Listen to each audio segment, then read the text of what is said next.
revolution is televised. What up, y'all? This is your sidekick speaking.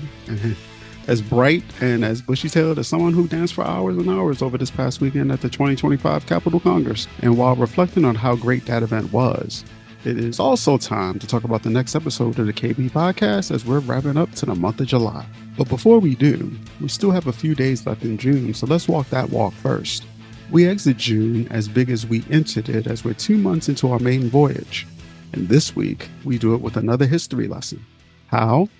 Well, with one half of the iconic duo that makes up the Iroko Dance Academy, leader of the Iroko Ladies World Dance Project, and a true icon in our scene, the lovely Denisse Cambria. We talk about one hell of an origin story, one where if you haven't been in the scene for as long as our pioneers have, it's a treat within itself. But we also touch on the World Dance Project, the different dance scenes from all around the world, and a team that, instead of the name they chose, really should have been called the Salsa Avengers. Check this out.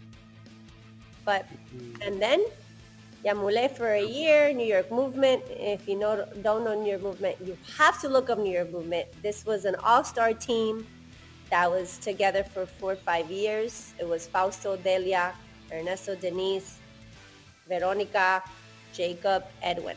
So these are all like all big dancers as well in that time. Wait a minute, Fausto? Like... Yep. Fausto. Oh. And, it's crazy because it was such a big thing. Yeah. It was a really big thing during the time that we were together. And because of COVID, it kind of disappeared. We all moved out, whatever. We were together for 4 or 5 years and we were like unbeatable, like undefeated, I guess, in all the competitions. So we actually got together mostly to compete. And then it was such a big deal that after COVID, new generation comes in.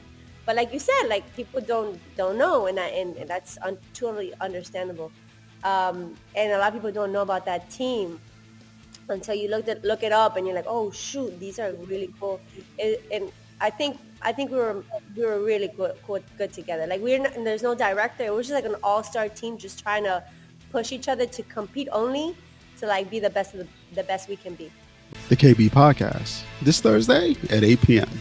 For this and previous episodes with people like Shaka Brown, Jalissa Cruz, Andres Geraldo, and Juan Rosa, subscribe to our YouTube or Spotify pages, or you can catch them on our website, kshay.com. Let's get it.